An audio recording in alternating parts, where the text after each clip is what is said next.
strength, will, and desire, building a future for me and you. Let's get inspired and shine the spotlight on CUSW.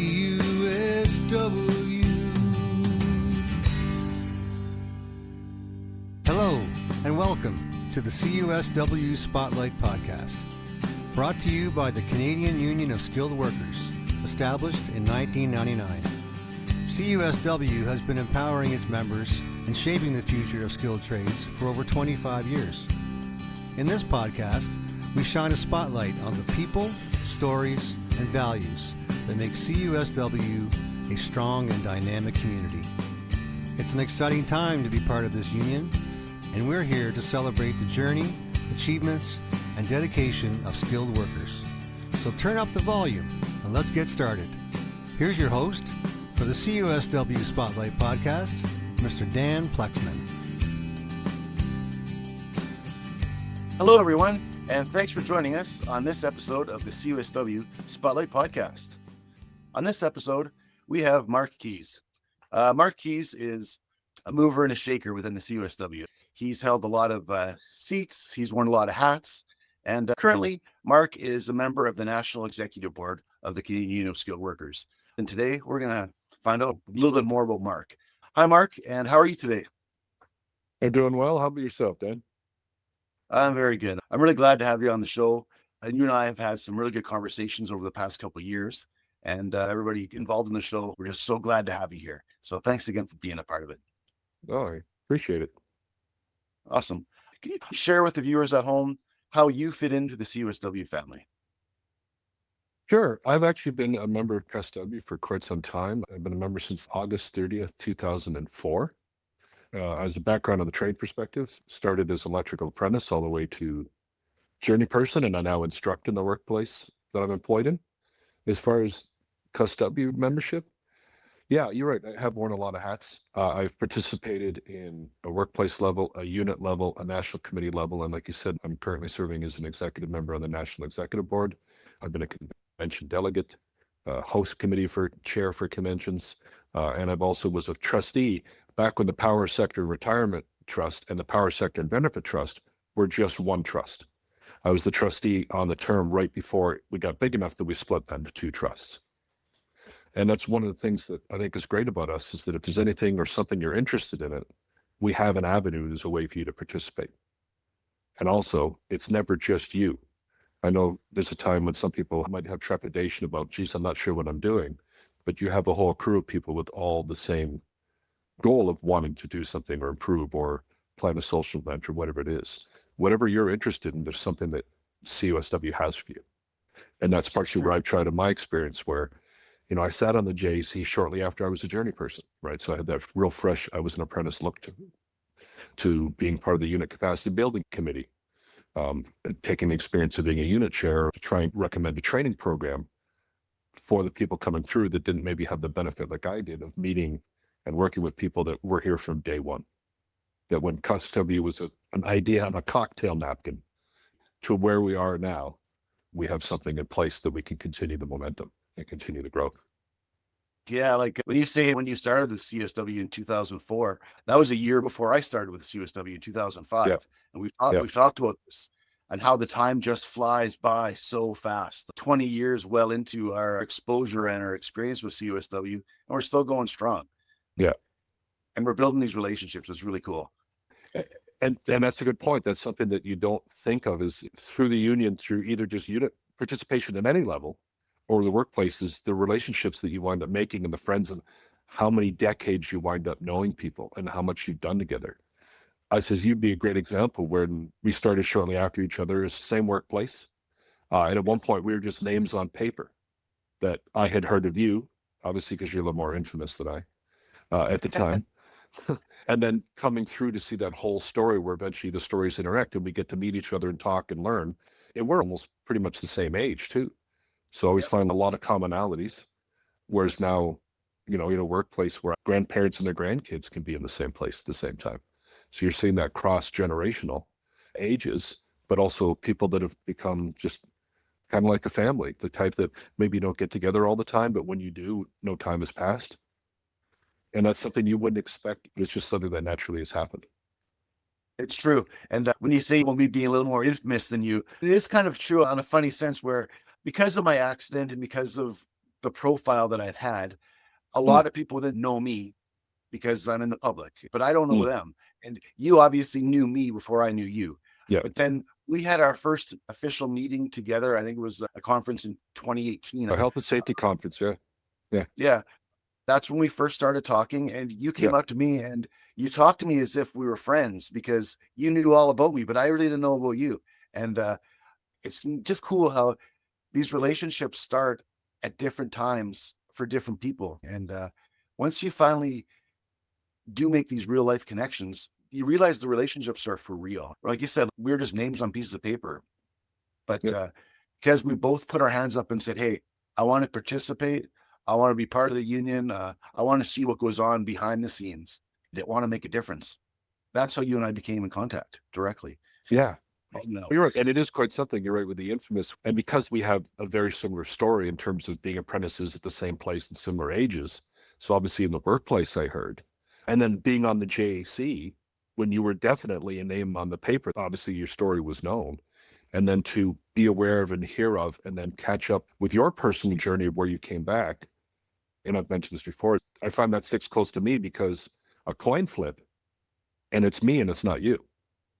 Really, so it's that personal side, but also seeing like what you've brought to the table and your ability to speak and just getting to know you as a person, where everybody's always more than a name on a paper, but it's get to meet the person and put the person behind that. And then you're right, we met at that one conference and I guess impressed each other right away in such a way. And it's not like you hadn't talked before, even though that's the first time we'd met. No, and it's true. And my wife and your wife are buddies. All four of us contribute to the union in some way or the other. We're all part of this big old machine that we're pumping. You know, it's great. It's cool. Yeah. Yeah. And you make a good point about my wife. She'd be one of the secret reasons or backdoor reasons probably why I am involved. There's two main people I'd kind of give credit for that. Her, one, because she's given to her community so much over the years that it's a great example to follow. But at the same time, she's actually been involved enough and participated in more CUSW events than probably an awful lot of people. And with Nasi and other wives friends, the Niagara Hamilton unit has some wives that have been around so long. They have the Niagara Hamilton Unit Wives Club, and they've known each other 15 to 20 years. So now you see the families at the conventions or events where the children of the members are now the reason where the kids are coming because they want to see their friends. Yeah. Right. It's something you wouldn't have thought of because I've been in unions before, but it was really like you got a job there, you pay dues. There was no connection. Whereas just her name on the letterhead. Yeah. We're here. Every decision we do or make is for us, by us, and what do you need? From a trustee perspective, instead of just controlling and cramping costs, what does Mark Keys need for a medication that's within our ability to give, right? Instead of like, oh, that's an expensive one. You know, all the plans are run efficiently, prices are changing, but it's done all with you, me, our families in mind. And I don't feel that way on the other side. It's more of a big machine in a business, where I think the other unions turned into the organizations they formed to combat. Yes, definitely. Right. Well, we don't have that. And it's great to see, especially in the new generation, the kids coming in, the new members coming in and watching those connections and watching it build out, where it's actually great for me now to go to an event and I don't already know 3/4 of the room or all the room. Right. There's new people and new ideas and new things coming and going. So it's really something. And you've seen that in the last bunch of years as kind of the gas has been hit. We've always been growing, but it definitely feels like since COVID and just before that went more of a hockey stick, right? More of a straight where we were always moving and then suddenly it was more of a, I don't want to say exponential, but a larger period of growth. And you're seeing it at all the events now. And things take time, right? We're building something. Building takes time. We all know that from trades backgrounds, but you're seeing it. It's totally true. Especially, let's say the last 3-4 years within our growth, where we're really focusing on the families and bringing in our loved ones to participate in what the workers do, because they're so intertwined. It's just how it works. And you're talking about seeing our spouses get together and having the wives club and the kids clubs. Like our health and safety and wellness conference. Mhm. And the values and beliefs, the social committee, they are participating. We're all participating in all of this. It just feels good to be actually able to participate. Oh, it And does. And we've always been great with families. I just think, to your point, in the last few years, we've maybe done a better job of communicating it. From unit events or convention, there's always been options for families, but I think it's more of the planning. But conventions have always had family activities, but I think we've communicated it now and made it more of a known entity where it's like, yes, you want your family to come. And what you're talking there is a great segue for us talking about the difference between our annual conference and our convention that happens. A lot of people Mhm. don't really know the actual differences. And let's say our health, safety, and wellness conference, it is more focused on the families. It is more of a social event, even though we're focusing on the health and safety and wellness of Mhm. our individual members and the membership as a whole. When we get into the convention setting, it's a little bit more pen and paper, a little bit more strict, and we're following real rules and protocols as far as voting, bringing in delegates, and that sort of thing. What's your take on a convention? Well, actually, I could have several takes and probably varied because my first two convention experiences were down in Niagara Falls where I volunteered to help. And I was actually a little bit popular because I was the bartender in the hospitality suite. It was like an intro way to participate because I had smart serve and a little bit of subs. I was allowed to professionally bartend. Where that was your first intro, where you're around the buzz, I guess, if you will, but watching the members interact, and then moving on to being a unit chair slash delegate, making presentations to the floor, which we used to do. All the national committees and the units would do like a state of what they were doing and trying to accomplish what they've done, where they were going. We've now moved to a video format so that all members can see that. Right. But like the main business on convention is, yes, it's getting together and all our activities are, and the word gets overused, but when we say community, we truly mean it. And that goes to those interpersonal relationships. But the main business of convention is every 3 years is to review and amend our constitution, our guiding light, our shining star for how we operate.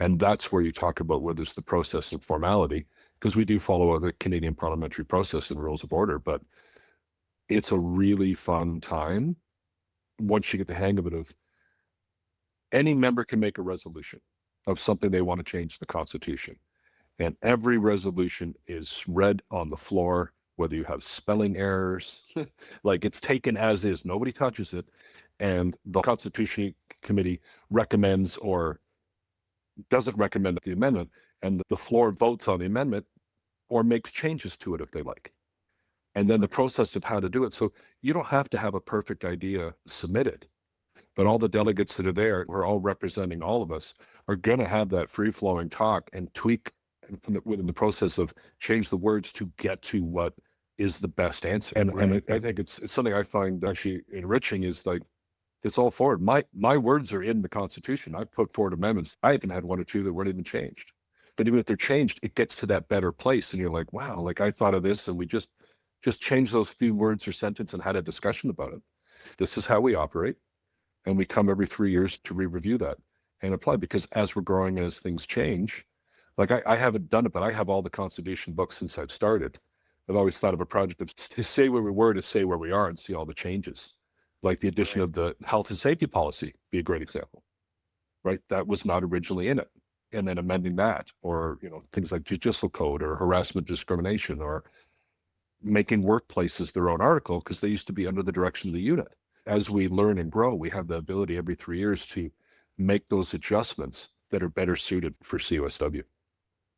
What you're saying to me, it's really showing me how CUSW is such a socially run organization, and there's a power and there's strength within a group, just like animals have. They pack up, and you're talking about, you put a resolution on the floor. It might not be perfect. There might be spelling mistakes. You might not even have your actual idea completely formed and Mhm. rounded to present to everybody, but it's on the floor, and now everybody can contribute to form that and make it actually work so it functions properly.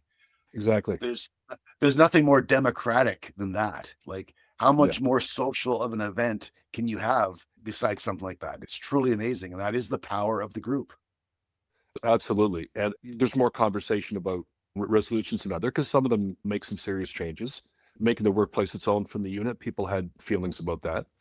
But coincidentally, the one that I found the most amending, sub-amending, and getting the amendments correct was the convention we had middle of COVID, which was interesting at a time where everybody's been sheltered and in their house. We had certain delegates together. That the center we went to at 𝗏𝗏𝗏𝗀, that was the first time they had opened since they closed. We were the first group. So you have this thing where like they're happy to be open, we're happy to be supporting, still distancing and stuff and wearing your masks, but it's like everybody had been caged up and came out to it. And we had so much discussion about getting the amendments right and not nitpicking, but to make sure that it was something that made sense and fit within it, that it was actually a lot of fun. Because some of them, like, I won't go into the process. That's probably another podcast is how it works, but it starts and it's tweaked, amended, approved, and you come back to this thing that's just singing versus what you put on, right? So yeah, I don't have to have the perfect idea. I can throw the concept out there. And if it makes sense, and if it's something the members agree with, it's going to get phrased in a way that works the Constitution and obviously makes it better. And like I said, I like the fact that my words in there, I'll admit, full disclosure, one of the two of them were just correcting some verbiage or grammar or spelling, but some of them were actually amendments that we moved on. And getting to see and hear about the bigger picture, because it's really easy to get locked in. Here's my workplace, here's the people I'm seeing, and we have many workplaces. And then realize that, wait a minute, we're just about coast to coast. Oh, look at all the stuff that CUSW BC is doing, all the stuff that CUSW itself on a community aspect, things we've invested in. Like, that was a nice eye opener for not just the 20 people you see on a regular basis, depending on where you're working. Right. That was we get to meet like, Gary wow, 𝗶𝗃𝗍 from BC when we get to these things. Yeah, like it's. And I remember Gary 𝗶𝗃𝗍 the first time is when we agreed at the convention in Ottawa to affiliate with the CCU and the conversations of that. And you look at where we've come with that, and you're right, we've gained Gary as a member, we've gained others as a member, and I think we did pretty well, by the way, and all the pickups we got out of the CCU that are now members of ours. But it also shows you the people that come from, say, the outside are coming to us because of what we do and the knowledge in it. Say if you're grown up within the family, so to speak, maybe you don't realize it. Well, these are ones that have chosen to come here because of what we're doing and what they want to be a part of. They are recognizing what we're doing, and they're recognizing more that we're not just talking about stuff, we're actually doing it. It's so enlightening and it's so empowering to have all these other groups and to have the CCU formed and to be such a big contributing factor and part of it. The last health and safety convention I was at, which was last year because I was unable to attend this year, when we talk about people come from the outside, we have somebody like 𝗏𝗏𝗏𝗏, who has come to the conference, the health and safety conference, the annual. Here's somebody who's, got this story from child out at work in this organization he's formed, but what a big fan is and how well he spoke of what we're doing. So here's a complete outsider that's coming in and telling you how great what you've got is. 𝗏𝗏𝗏𝗏 is the actual guy that told us, you guys need to change your name from the Canadian Union of Skilled Workers to the Canadian Family of Skilled Workers. Yeah. And this is a person who's seen across the country and spoken to all kinds of people. He's come in saying, what you have is special. And even Dr. Joel Moody, who you invited, great speaker, but he stayed around for a real good chunk of the day. You do not see that in somebody in his position. They normally come in, they do their part and gone. He hung around to listen to other speakers. That really spoke volumes to me. I gotta say, I love Dr. Joel Moody's name too. Like, what a great name to have as talking about workplace psychology, Dr. Moody. I love it. It couldn't have been done better.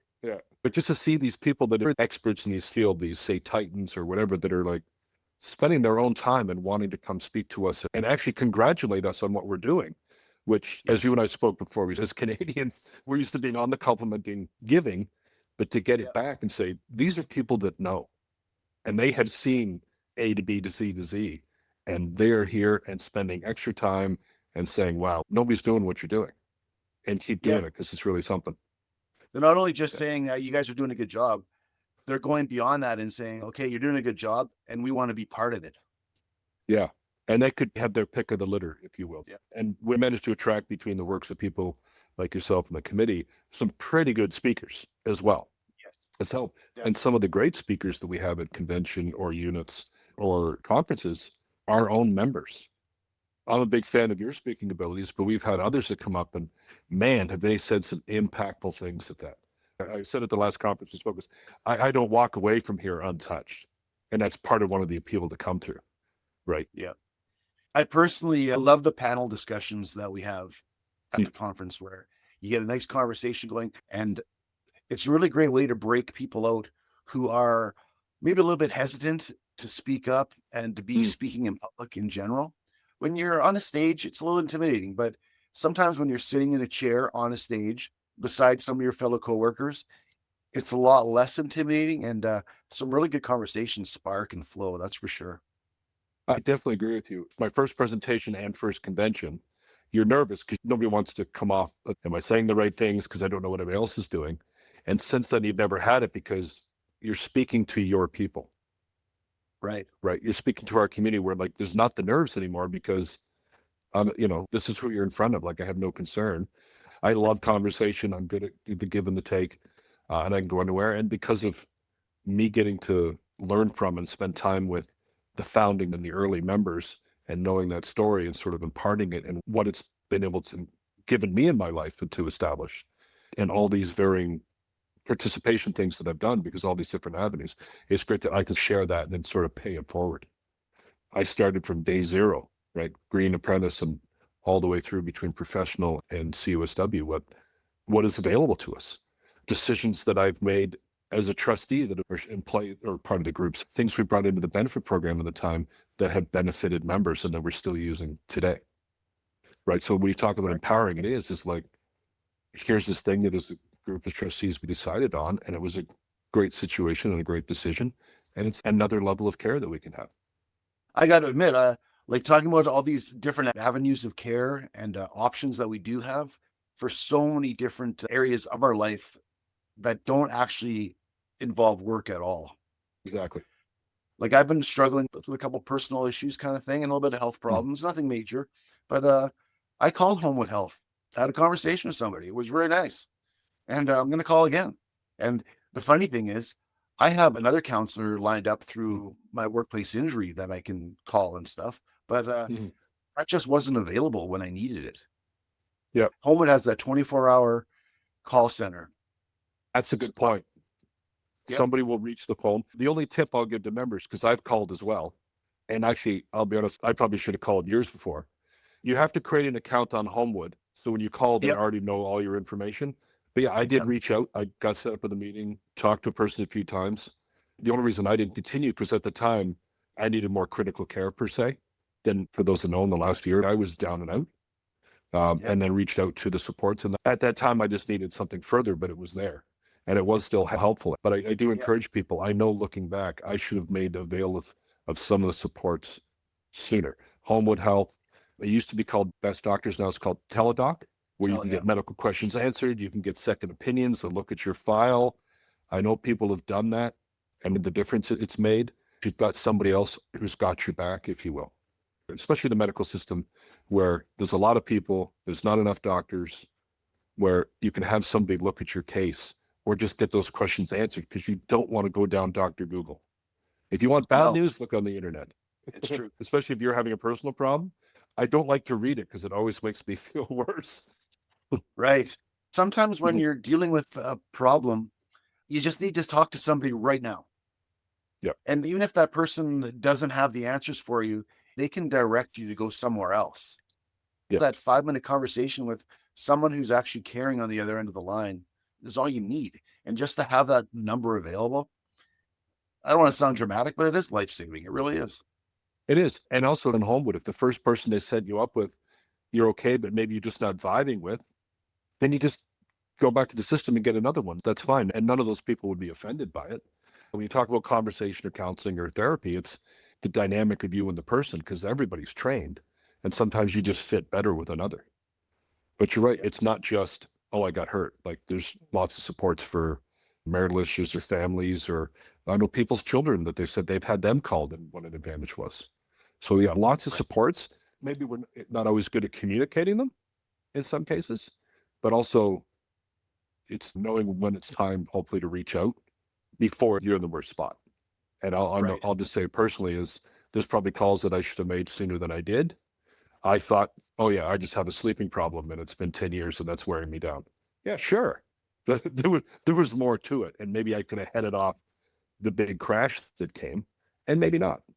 But definitely those supports have been helpful. And we talk about our benefit plan.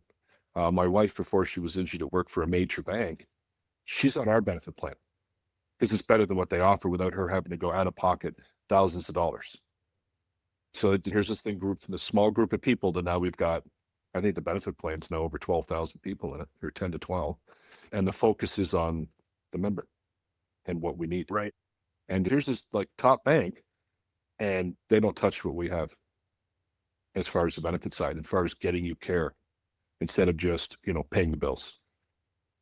Mind-boggling. Yeah. Yeah. And the people making the decisions are all members that are in the plan. Right. I'm not thinking about today because today was already planned yesterday.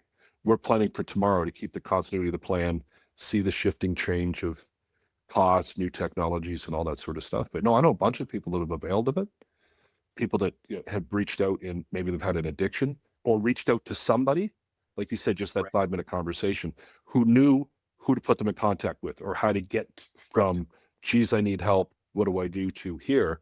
And holy, the difference it takes when somebody's committed to that on any level. And like guys like yourself and myself with our relationship, we talked a bit about our problems, like just issues that we have going on kind of thing.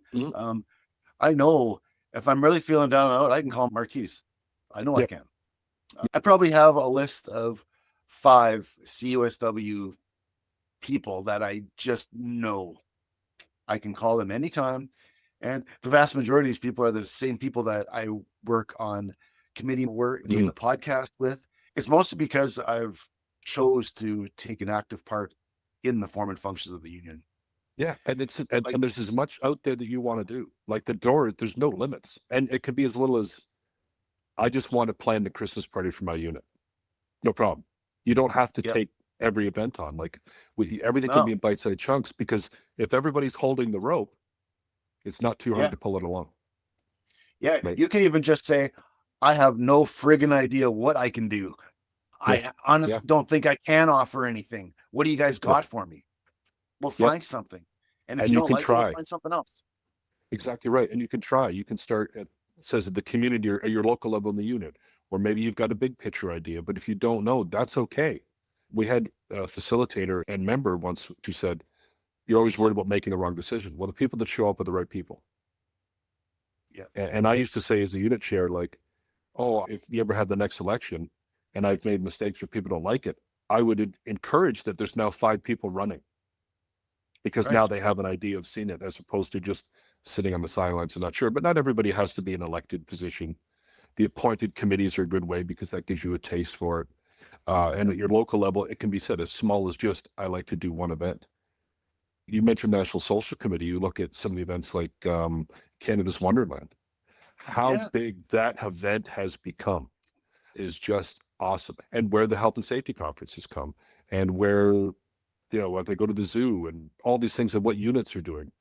It's like where it's all built to is really cool to see. And that's from somebody, because I've seen the growth where people were more workplace focused and now done a better idea of meeting and going out, and children are meeting children and having fun and running around the convention, and but it's all meant in a care and support about us, about Canada, and about improving our lives. All these kids running around our conferences and our conventions and within our workplace programs we have going on, we call that our pre-apprentice program within CUSW. Yeah. And it's true. Like, how many kids do what their parents did? Yeah. I was. Yeah. Oh yeah. Where somebody comes in where you remember when they were a young apprentice. Yeah, because they've seen it. And now that apprentice has, I know too, that they met each other in the workplace, got married, and now they have kids. And you're right, the pre-apprenticeship, eventually you see them, and just seeing that, what it's done, and seeing their growth and transition through all this as well.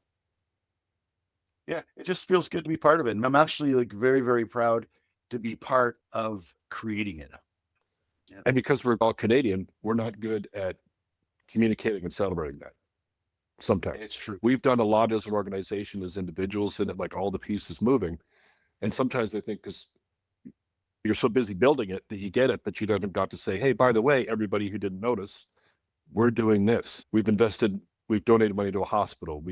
We're investing in communities and building them where people are building their own housing and learning trades. Yes. We're so good at doing stuff. We're not always great at letting everybody know. And I think that's very Canadian. And like, Yeah. what is celebrating? Celebrating is recognizing. And if we can't pat ourselves on the back and pat our fellow coworkers that built this big machine that we're putting in forth effort into creating continue, who can we really appreciate? We have to appreciate ourselves. This union was formed basically out of the trunk of a car with members with their own money. Yeah. And where we are now. That's where it started from. I mean, you're right. It was built on sacrifice. Yeah. Some of these founding fathers, the founding members of this union, they were going near broke to create what we have today. Yep, absolutely. And our original president, once we got going, said, I would do this for free, because it was like, if you have a job, you have a job, you have a career, you never work a day in your life. We have a lot of people who this has become a career, and you're seeing that. And it's, I guess in some ways like the military. Yeah, it's like the military. There's a smaller percentage that are going to go into those roles, but it's okay as long as we build it out and change with the times and communicate. Not everybody has to be a John Watt, right? Not everybody's going to be, and I mean, I could go down the list of names, but that's not necessary. But as long as we're putting it in place, and we're doing it now, we're the shift to the governance and operations model where now we're bigger. So you're putting these support in place to run CUSW and how to make it effectively to respond to the needs of the members. Right. And the more you put in, the more you get out. And it's always like that cliche that everybody says, no matter what particular industry or whatever you're talking about. But within our CUSW group, it is actually true. The more you put in, the more you get. It's just how it works. Yeah. And this is a true team. Yeah. Because nobody can do it all by themselves. I built transformer stations. You can't do that by yourself. It's together. And this is the group of supporting and what we need. And the big tick on democracy too. All democratically done. It's all voting. We now do electronic voting, which is a result of the constitutional amendment years ago to look for the future. So that's been able to get more people to put in because not everybody wanted to mail a ballot back. But you're getting a higher return rate that way, which is great to see. I think we'll see probably better return rates on some votes than you do in the national elections. Yeah. Save a few trees too. Yeah, that too. And time perspective, we're looking at efficiency. The employer that I'm with and that you were formerly with, there's ideas that we brought to and said, hey, there's a better way to do this. Yeah. And there's a better way to do that. And nobody listens right away, but they did, and it makes it better for their business. I was just going to say that. It actually makes it better for their business. It saves money half the time. We're symbiotic. The only way we're going to get there is together. Yeah. And I remember my first meeting as a JAC member, the very first one, I couldn't tell for the first while who was a member and who was an employer. Because we had a real group of employers and everybody was on the same page of what they need when we're talking apprentices. I will say then there's one employer that walked in the room and it became very obvious to me who they were versus who everybody else was. That was such an unexpected thing that like, wow, I can't tell who's on what side because there's no sides. Yeah, we're going the right direction here kind of thing. Yeah, we're all trying to build an apprentice program so that everybody, so all these employers can share in the person, potentially in the future. Yeah. I knew this was going to happen. You and I talking goes really easily. I'm thinking maybe we start wrapping things up a little bit, Mark. Okay. I'm just wondering, with your involvement with the CUSW and everything we've talked about on the show so far today, what are you looking forward to in the near future with CUSW?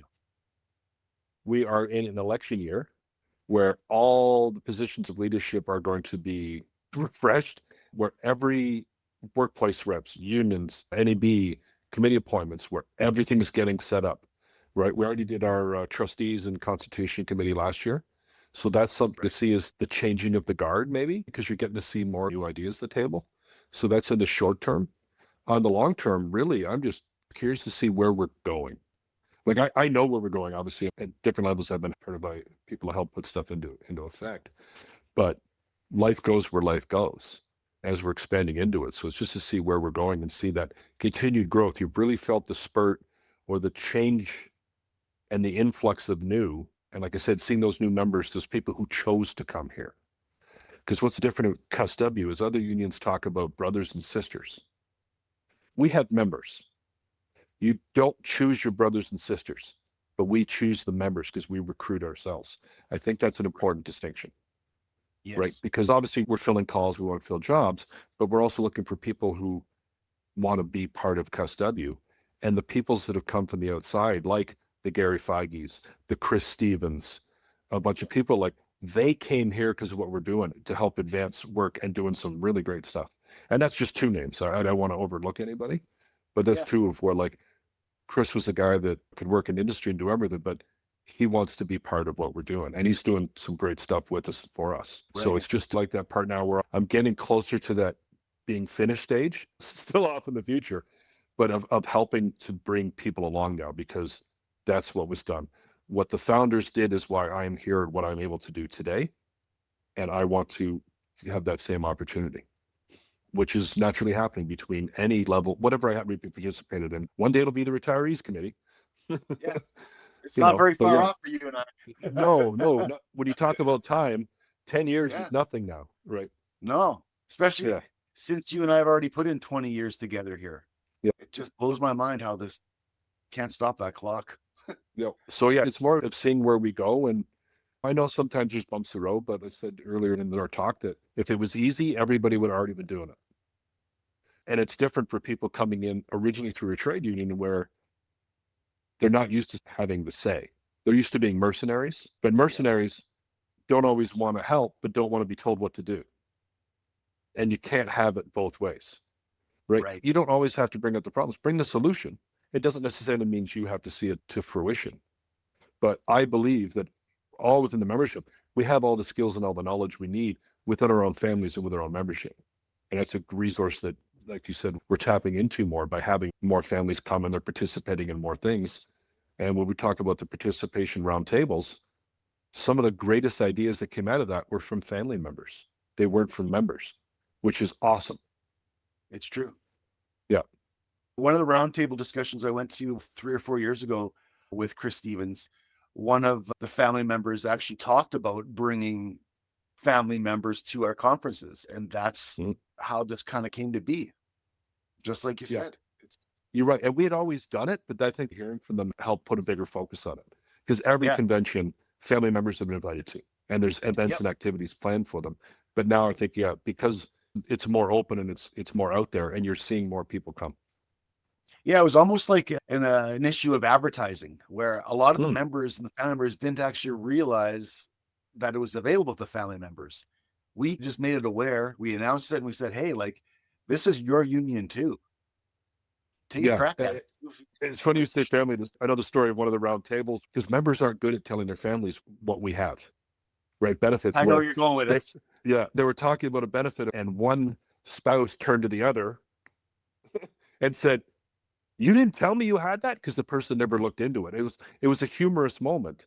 Yeah. But it was a great thing of now they realize, hey, wait a minute, we have this sort of stuff. And you're right, advertising. And let's be honest, our family members who may or may not be members are still living CUSW and participating, and they're part of the help. Sure. I'll get an adventure with my wife. She's going to be, she'll get to join as a non-bargaining unit member, right? Because you're already doing it anyway. You might as well be able to be part of the equation.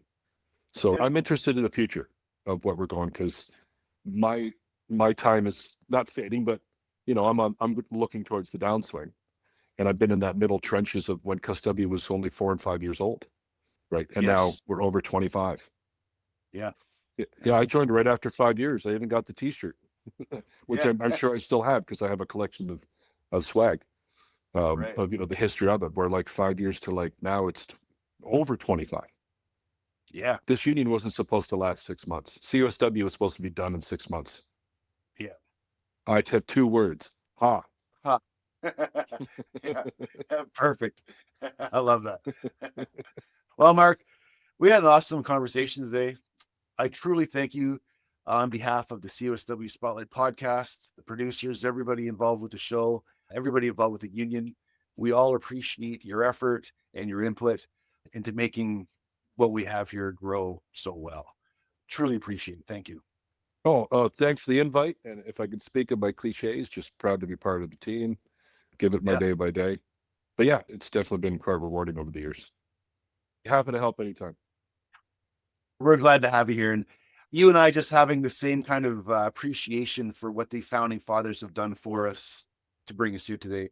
I've always just feel that connection with you on that regard. So it's just nice to have that connection with you, Mark. Thank you.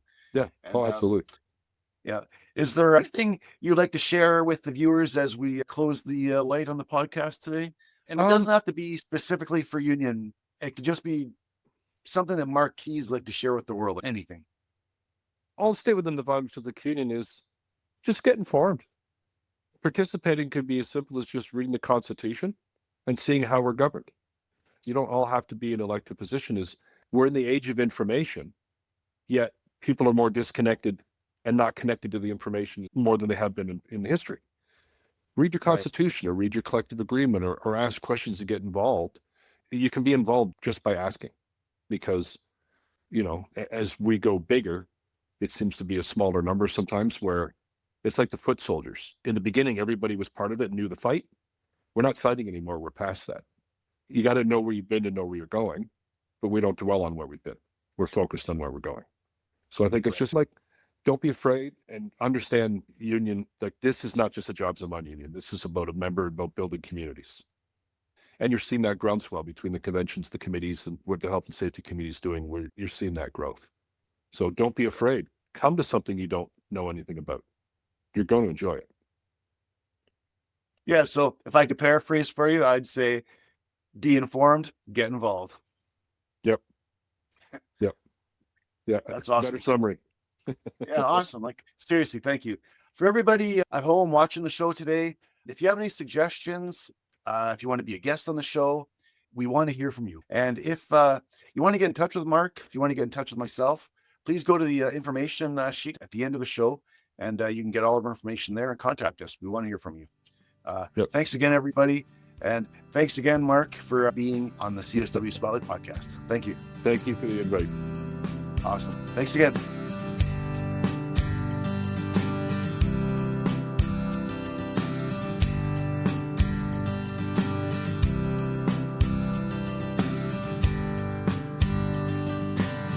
Thank you for shining bright in the CUSW Spotlight. Let's get inspired and shine a spotlight on CUSW.